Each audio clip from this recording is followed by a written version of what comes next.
What's up, everybody? We are here with a special guest, Nico Augusto. Welcome, Nico. How are you doing? I'm very good, actually. Thank you, Dave, for having me, and I'm quite excited. Yeah, I'm very excited because it's been a long time that a lot of players ask me, "Hey, can we know more about Seasons of Heaven?" So now it's the time to give you more information about the game, and I'm very happy to share that with you, Dave. Well, we're really happy to have you here too. And now, the game was announced back in 2016, I believe, in December, or at least the trailer was released back then. And obviously, it's been a while since that trailer's been released. Some things have changed, no doubt, with it, most likely. And that's why we're here to give you guys an update on Seasons of Heaven for the Switch.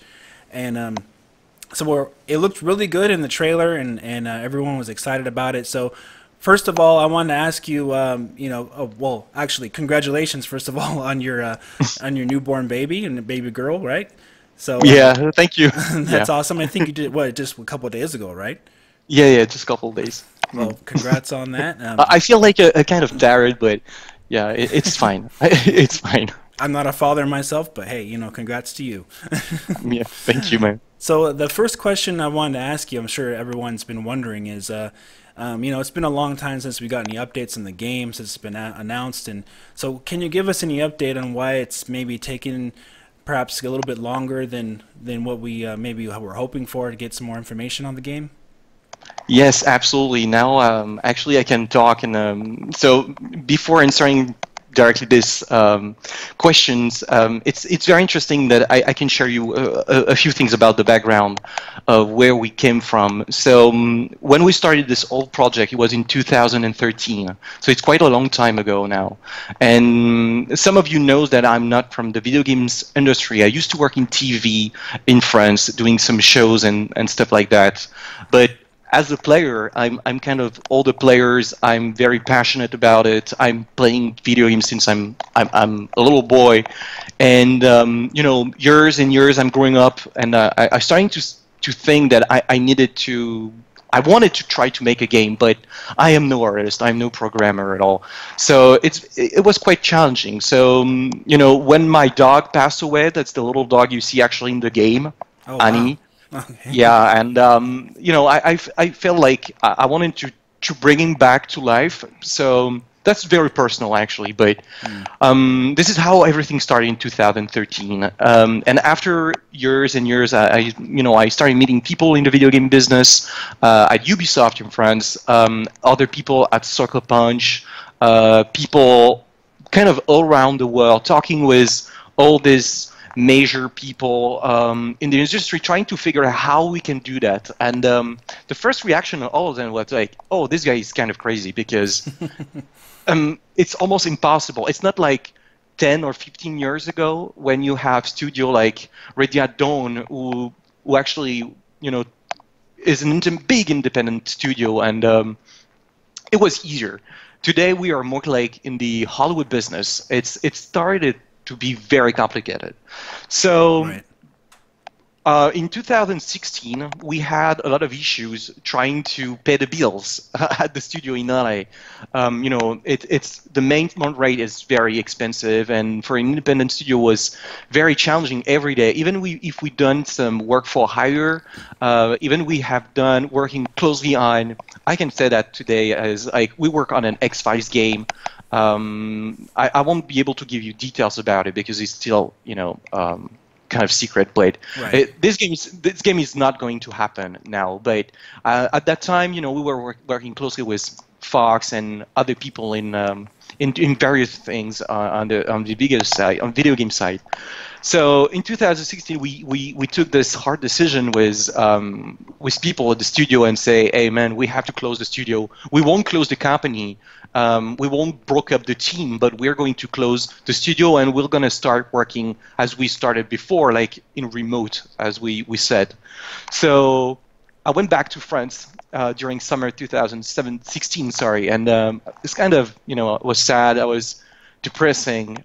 And in October, I had a strange phone call, an unexpected phone call, because previously, a couple of weeks before, I had this French interview talking about what really happened in the US, what really happened with the game and all the stuff. I didn't give much them details about the game, but more about what is the process to build a studio, an independent studio. So I received this call from investor, not traditional investor. I mean investor from the real estate. So when I say traditional investor, is more like from my perspective, from the entertainment perspective. Right. So real estate investor, they were interesting about the interview. They were interesting to making money in the video game business. So I was, to be honest, very happy, maybe too, I don't know, too childish. I don't know. I was like, oh, that's nice. They're interesting about us. So I started, asking, what do you want to make that happen? So they said very easily that you need to make the game public to see if there is any interest from the players. So I was, okay, makes sense, totally makes sense. I started talking with my game director, with the producer of the game. I started talking with a couple of people in the team who had, lead position, and it was like, oh, okay, let's try to do it. So, we started to edit and look at what we have. We kind of focus on what is the heaven. So you have all the shot that you have seen in the trailer are in the heaven, but there is other location in the game that we didn't reveal anything yet. So I started talking with Nintendo, of course, because we start from the beginning. We wanted to make the game coming out on their Nintendo NX at that time, who became the Switch now. So people of Nintendo America told me very easily, and I was very surprised about it. They said, sure, you can actually review the trailer. You can name it that's coming out on the Nintendo Switch. It's totally fine. But the very interesting thing is that we had issues after, not with them, but with some players, because we didn't put any logo on the Nintendo Switch in the trailer. Because when we released the trailer, it was back in December, and nobody was allowed to use any logo. I can give you another example because I'm not bullshitting anything. Is Dragon Quest 11, was announced also on the Nintendo Switch, and they didn't use the logo because it was not allowed to use it. I know one studio used it, but I think they had issues probably with Nintendo about it. I won't name it because I don't want to. Yeah, actually, I remember that myself too. Some companies made some mistakes like that. They announced some games, put the logo there, and then they had to remove it. It's very. The process is very tricky. Nintendo was very supportive from day one. It's been like 3 years, even 4 now that we're talking, that we're. It's a long process. I understand that players don't understand how it works, but it's all the time process and wait, answer, feedback. It's very challenging, but Nintendo was totally interesting, totally incredible. So we released the trailer at that time, and to be honest, I wasn't expected something big. I was like more, we'll see. I don't know. The competition is very hard. When you have PlayStation 4 with these all incredible games, you have all those big IP existing in the video games world. So as a small studio, I was so stressed, man. It was terrible actually. But after a couple hours after the trailer, I was like, oh my God, what's going on? So that's pretty much how it started. I think your trailer got over 300,000 views, I believe.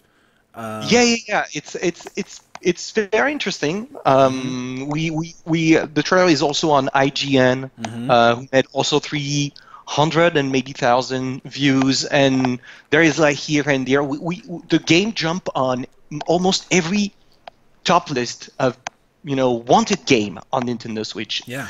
And I started to freak it out, to be honest, because that's the pressure. And at that specific moment, I was with my wife, and she was like, "Do you trust those investors?" I was like, "I don't know, but we have to try." It's not like we have the choices. It's not like we have the personal money to make the game, or so we have to try it, and we'll see how players understand. And for a very long time, so since December 2016 and today, I was very quiet about everything. So now, it's time to give you more information. So I hopefully that players will understand that. So you are the creative director and writer for Seasons of Heaven, and you work Yeah. for Any Arts Production, which is the developer for this game, correct?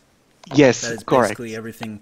Okay, so I think the main reason why fans were so excited, well, there's a few reasons actually. Well, it was first of all, it was announced as an exclusive for the Switch, Yeah. so fans were like, "Wow, this is great! They're putting their effort into this for us, the fans," and the game also looks really pretty as well too. And then reading the synopsis of the story at the time, I'm not sure how much has changed since then, but it sounds really interesting. The boy and his dog, and there's a connection between them, telepathically, and traveling through different worlds, and a very fantasy type stuff going on. It was very cool looking too, and of course the game just looks pretty, right? Yeah, thank you. So I want to ask then, can you give us like a brief plot overview then of what we can expect from the story now, since it's been a while, obviously. Yeah, sure. So the story is based on the novel of Seasons of Heaven. Actually, the novel was they were auto-published by myself Right. last year, and I've signed with publisher with the novel. So it's coming out in the US and all English part of the world this year. I cannot tell you exactly the date right now, but I will come back to give you the date, sure. It's coming out in all the French territory also in the June 5th of this year. So it's based on a trilogy of novel. Actually, it's the first part of it, so I will give you more details about when the game is coming out. It's pretty much, the game is pretty much based on two characters. Jan, who is a little boy who get this Asperger's syndrome. It's kind of autism for people who do not know about it. And his best friend, Annie, who used to be my dog, and they are actually waking up in this weird island. It's I don't want to give you a lot of details about it because I don't want to Yeah, just any this, spoil- overview. but they are waking up in this island, and they are meeting actually some kind of ghost, and she is actually telling them that if they want to find their parents back, they will have to figure out a way out of this place. And as the story goes, they will figure out that a lot of people actually used to live in this mysterious island. So it's kind of an adventure game. It's pretty much total adventure game where you can go wherever you want, where you can actually try to do the things that you want to do. There is like no specific order of how you want to do it. Oh, okay. There is very less. There is like less voices and that kind of stuff. It's all about the emotion that you can see on the dog and the boy, and all the story is developed by their two characters. I mean, like, as an autism guy, this little boy is actually to be able to see things, to understand things on this island that the dog is not able to. And the dog, because he's a dog, he actually can see things that also the boy is not able to do it. So the player is going to be able to switch at any times during the boy and the dog. This is the switch element of it. It's we didn't know the name cool. of the we didn't know the name of the console at that time, but when we presented it was the Switch things, because there is a lot of players actually who want to play dog. I had amazing feedback when some developer guys trying to play the game and that's nice, we can actually play the dog. So it's really pretty cool because there is like no many games you can do it. So all the time you have to figure that out from a puzzle perspective, from an understanding of the environment perspective. Sometimes you will also find PNG who are roaming around asking for help from a side quest perspective. So it's a very adventure game. And yeah, that's pretty much. There is enemies. There is one specific enemies. Um, that you actually can see in the trailer with very black things. It looks like we call that some kind of monster, and he's roaming all around this big island, and you try to avoid him. That's the mysterious part of it, and you're gonna have to figure out who is this monster thing. So yeah, and one also interesting thing that I can share you today is actually that if you read the novel, you will figure that out, that in the novel there is like some missing pages, and those missing pages will be in the game. So Oh, that's really cool. yeah, we started to really thinking about how we can I don't know if it's the correct word, sorry for my English, but how we can transmedium the game between the book and the book between the game. So there is going to be some kind of those elements in the twos. Wow, that's really cool. I'm really interested to see more, and then obviously, so that's awesome. And about the enemy and everything, and how you can switch characters. It kind of reminds me a little bit of what you're describing, a little bit like Twilight Princess Zelda. Remember how you could be the wolf and then transfer back into Link, but he would actually transform though in that game. So you can actually be two characters though in Seasons of Heaven. So that's pretty cool. Obviously, the boy and the dog have a real special relationship, right? Yeah, totally. And the relationship is going to grow up all during the adventure, not specifically between them, but with the player. And player will see that when they're gonna be able to play it. To be honest, we are not inventing anything. We are players, and we are playing a lot actually, to understand how this narrative and gameplay aspect can, be together. Because when I look all these narrative game that we have, they are very close. Most of them. It's not a critic at all. It's more like an observation. They are like more on the movie narrative aspects. So because I used to work in TV, I was kind of, not bored about doing it in TV, but I was trying to, with my team, trying to do something different. How we can give some narrative by an interactive way with the gameplay. I don't know if you can understand me, but yeah, I can understand you.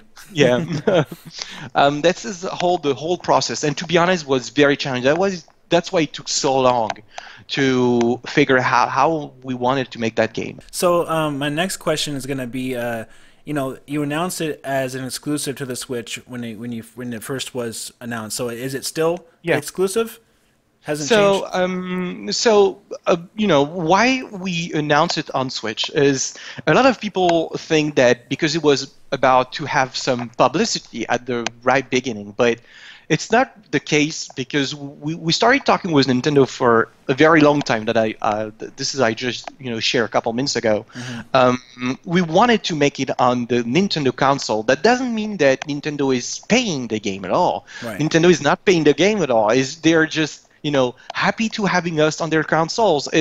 There is like no fairy tale. There is like no dream at all. It's all a business. So to be honest, why we announced the game exclusively on Nintendo, for two reasons. The first is because we think that the game is probably more attractive for the Nintendo player, and because we love them. I am a Nintendo player, even if I playing on PlayStation, right, Xbox, and PC, of course. But I'm a Nintendo fan. This is my my first game was a Super Mario, so my Mario Bros. On the NES. So sure, me too. Yeah, power. We're probably the same age. I'm 37, so I don't know. yeah. I'm 36, so yeah. Okay, I'm older than you. Oh my gosh. So yeah, that's the different things. And the second thing is that's something that people don't really understand because they didn't know about it. But when you're a small company, when you're small independent, you need to make choices. A lot of players ask, hey, why is it not coming out on PlayStation 4 and Xbox One and PC? It's because, dude, we have to pay for all those sports, and because we're small, we don't have yet interest from other developers to help us to port the game. Gotcha. I'm sure it will happen. So it won't stay an exclusive game, I think, in the future. But who can say what is going to happen in the future? Right. For now, it's on Nintendo Switch. This is our main focus, and we'll see what's going to happen in the future. My joy is to please the gamer. So at the end of the day, if it's coming out on the other console, I'm going to be fine. And we have a very amazing relationship with Sony. They were also very supportive. I have this very lucky day.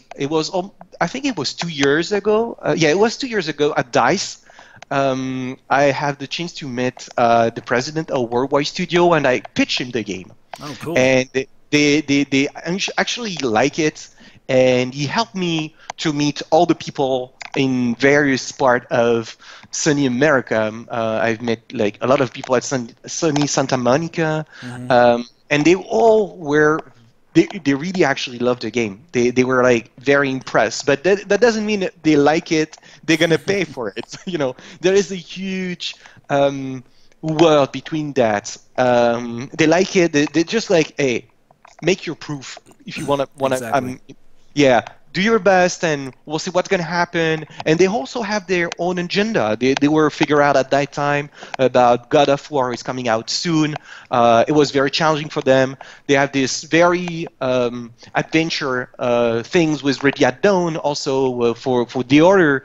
So I think it's very challenging for everyone, as big as small, but for small is very hard. It's harder than anything. Exactly. So since it's on the Switch first, obviously, and for now exclusively, are you guys making any special use of the Joy-Con controller or special functions of the Switch? If you can comment on it. So on that, I cannot really comment on that thing, yet, because there is a lot of things that we need to figure it out first. We have ideas, very clear ideas of how we want to make it work, but we need to figure out a few things before. Okay. Okay, good. Well, I'm sure there'll be something exciting to look forward to on that end.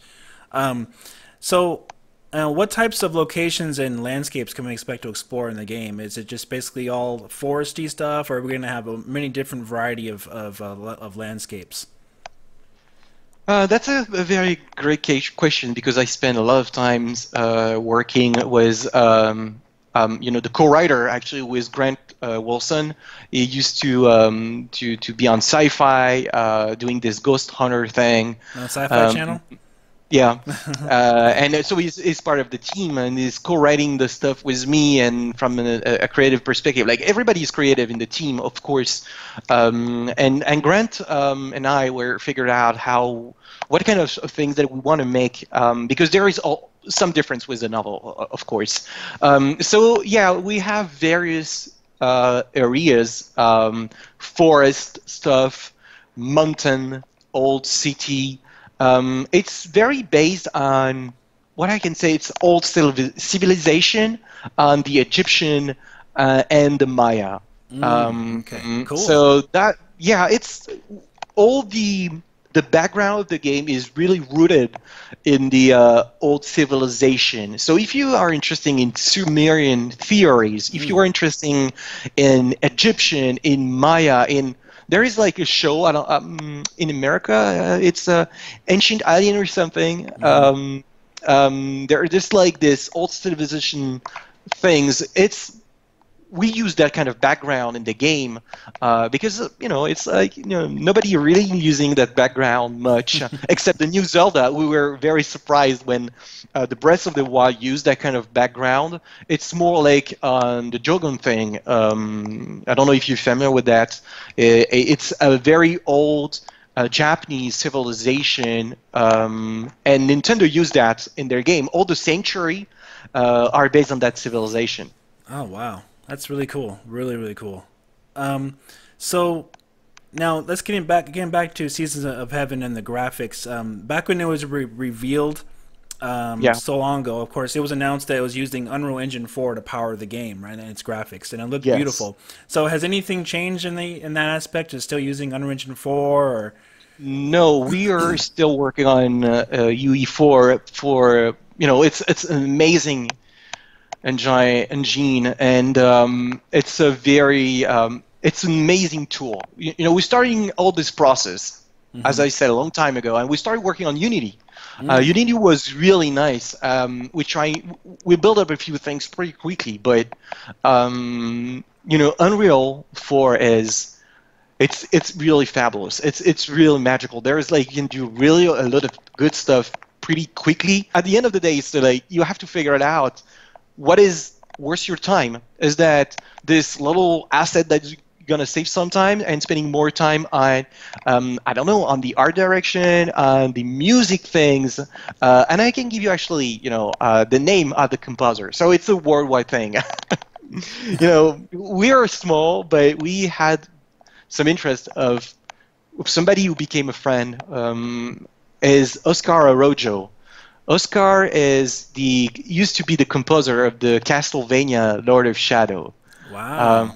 And this guy, I know that a lot of players are asking, what is this guy doing? That's awesome. Is he going to be doing the music for the game? Yes, yeah. He's not going to be Wow. alone, but he's going to make the main music of the game. He's absolutely a very nice guy, and I have the chance to meet him. The first time I think it was in 2013. I think he knew best than me. I don't remember the exact same day, but it was at the very beginning of it, and I was like, I love his composition that he has done on the Lord of Shadow series.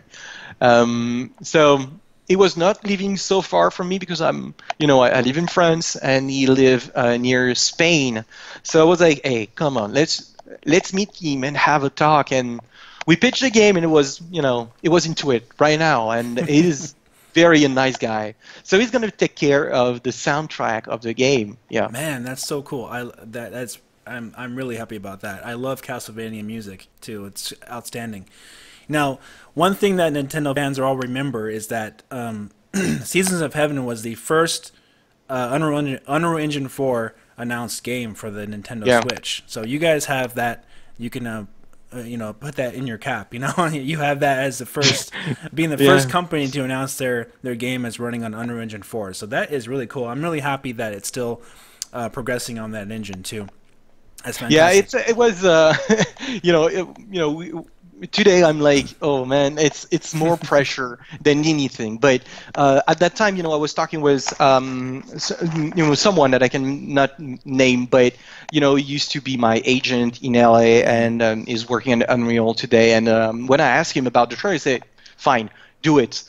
So we released the trailer, and I remember we had some tweet about the big boss of Unreal, and it was like, "Oh man, we're very proud of what you're doing." I was like, "Holy moly, man!" It was, Uh-huh. that was okay. Yeah, even if we totally understand that what we show is not perfect, and I can give you something interesting because we were talking about technical aspect. Yeah. Is we receive a lot of emails, sure, like every day. Even today, we're like more than 30, 40 emails like every day. It's still crazy, to be honest. Tell us about the game, man. Come on, right? Yeah, come on, showing up. It's vaporware, yeah, because we have that kind of comment, of course, and it's totally fine, because I didn't talk. And we have this animation thing that going on is, yeah, we are totally aware that animation is not perfect, because I can tell you, when you're actually starting making game, all the mocap, motion capture aspect is not coming right away. Mm-hmm. For us, it was not coming right away because from all the investing money aspect of it, it's very expensive. So we're starting to work as mainly animatic things. So that's why there is no mocap, and there will be motion capture. Sure. So yeah. I hope I understand. I answer the question.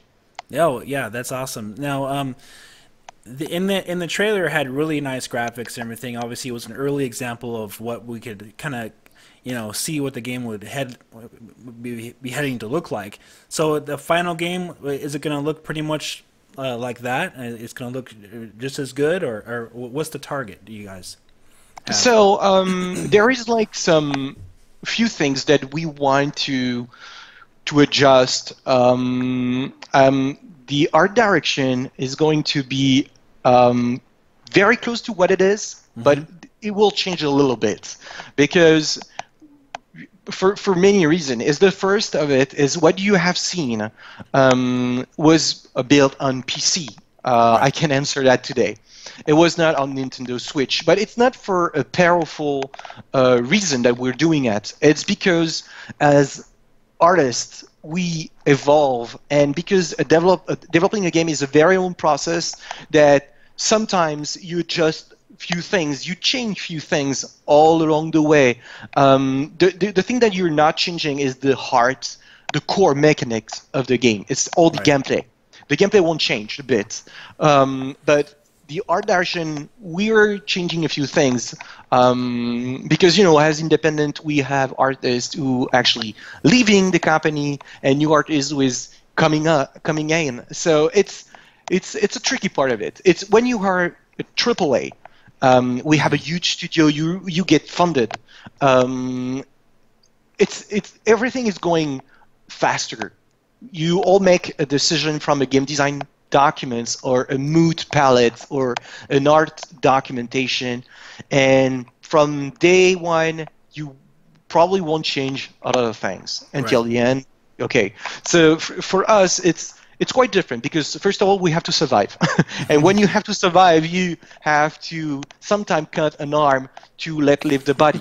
You know what I mean? It's very hard. It's very challenging. So there is a few things that will change, but I can tell you specifically about how the resolution is going to be because the game, so I'm going to tell you that the game is coming out when the novel trilogy will be out. So it's a novel per year. So we don't know when and where the Nintendo Switch will be.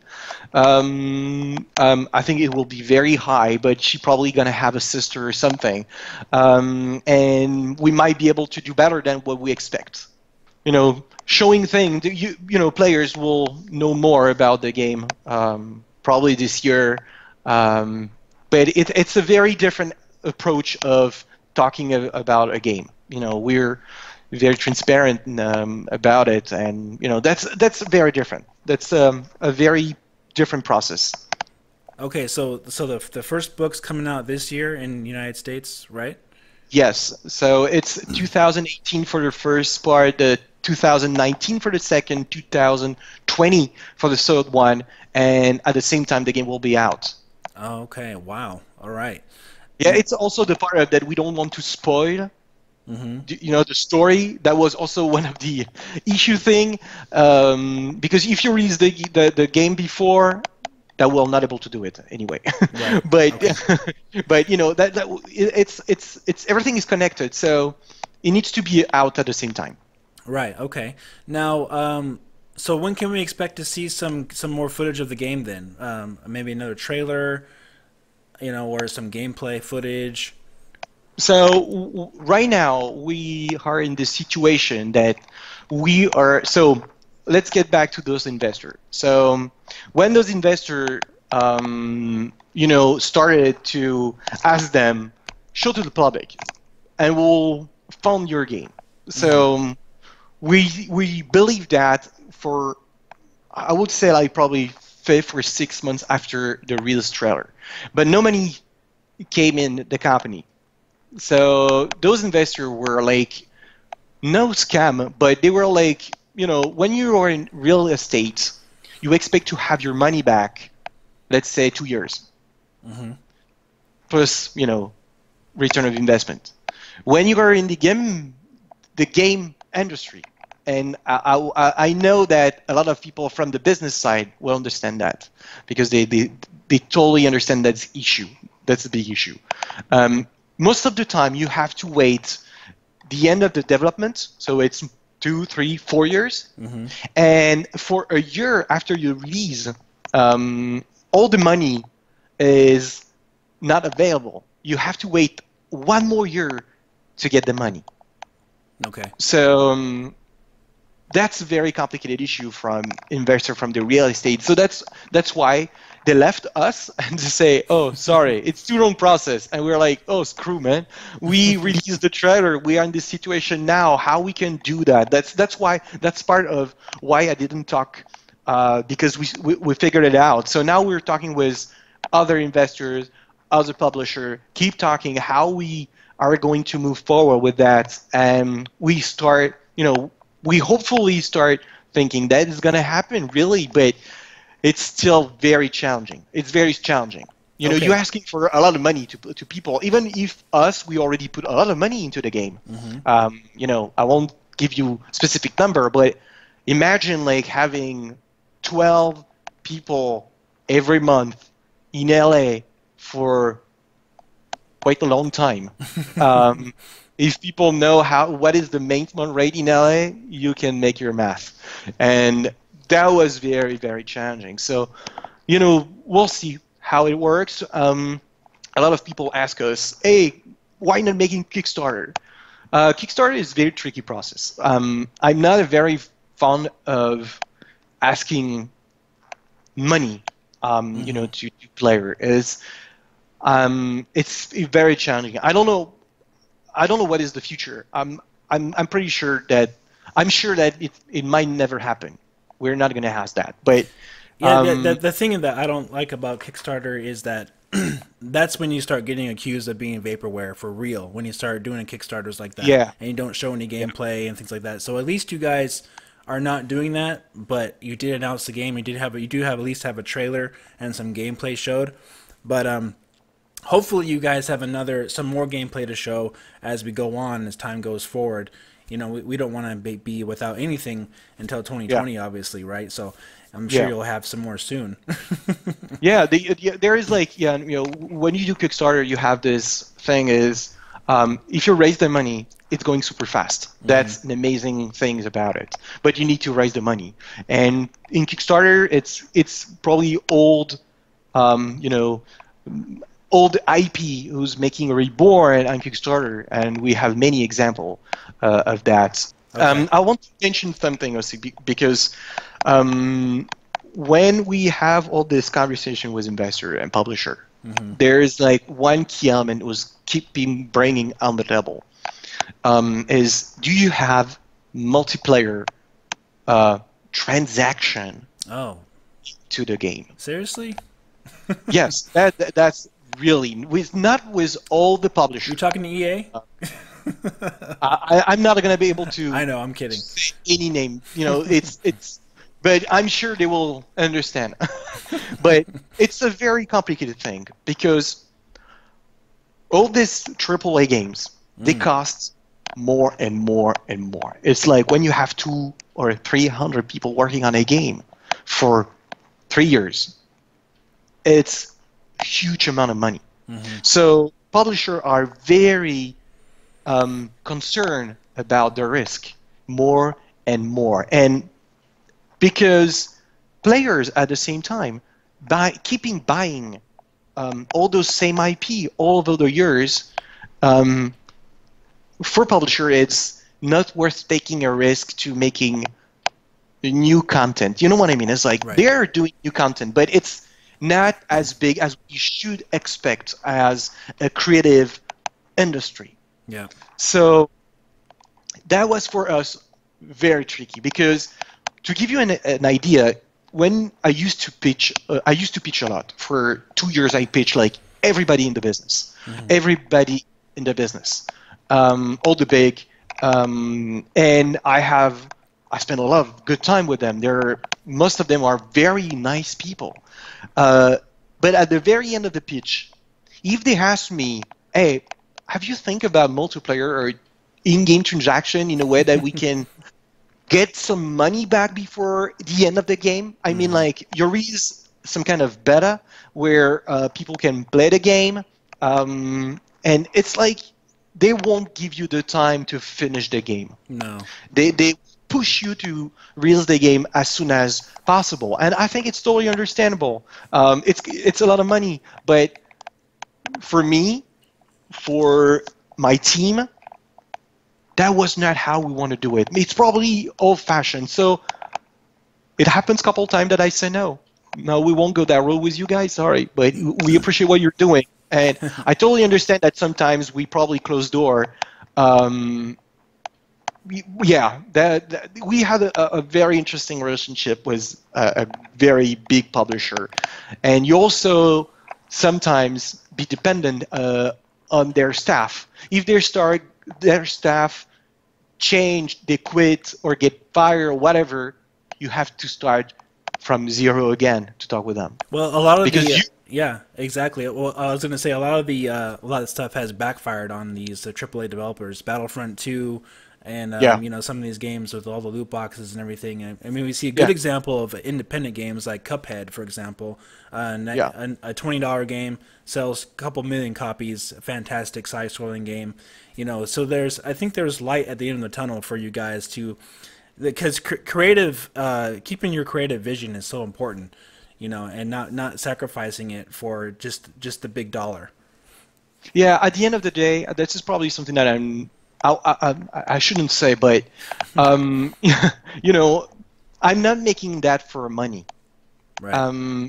I used to have a very well-paid job in TV, to be honest. Video game is a passion. I'm doing that because I have that in my heart, and I love talking with players about what they want in a game, how they want to do it, what is the next rumor of the console. I'm just becoming a dad for a couple of days, and have this little baby girl, and she's gonna play. You know, she's probably gonna beat me at Mario Kart soon. There you go. There you go, man. So it's more like a passion thing. I want to do it from a passion perspective. Absolutely. And I totally understand that, you know, publishers sometimes they're like, you know, passionate people. They're always very hard to deal with. Exactly. You know, because you're not passionate about the money, if you know what I mean. It's like I should be passionate more about the money, definitely, but you know, it's not something that I'm really looking for. Exactly. Well, I want to thank you so much for coming on and talking about Seasons of Heaven for the Nintendo Switch. We're all really excited to see more about it. So you can't give us any kind of, you know, a time frame when we could see another trailer, maybe a hint of anything more, maybe E3 or maybe somewhere down the line? Yeah. No, it won't be E3.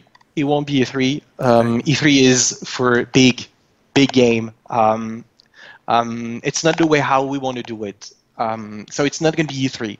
Okay. So don't expect anything E3. If you want to following us, just go on the NER's Twitter, or go on my Twitter, or go on the NER's production Facebook page. Sure, I will answer promise more now that I'm more able to talk about it. It's with you guys that we're doing it. We're doing it with you, for you, and with you at the same time, because when you receive some great message, you're like, hey, you need to keep fighting for that. Absolutely. Well, is there anything you want to say to fans before we leave? Yeah, we're gonna keep fighting to create solo game and only solo game, because this industry need to keep having those solo game. I don't know how it's gonna change in the future, but single player focused games, right? Yeah. Yes. This is what we want to do. It's making an adventure that, you know, you will like it. I hope so. You know, we're trying our best to make that happen, and you know, we'll keep fighting for keeping single adventure game on video games industry. Absolutely. Well, thank you so much, Nico. And the game, guys, is Seasons of Heaven for the Nintendo Switch, and we're looking forward to seeing more of it in the not too distant future. And of course, we have a kind of a time range of when when it's going to be released. So we do have a lot to look forward to, and of course we'll be seeing more of Nico and of the game in the not too distant future. So thank you all for watching, and we'll talk to you guys very soon in the next video. Take care. Thank you, guys.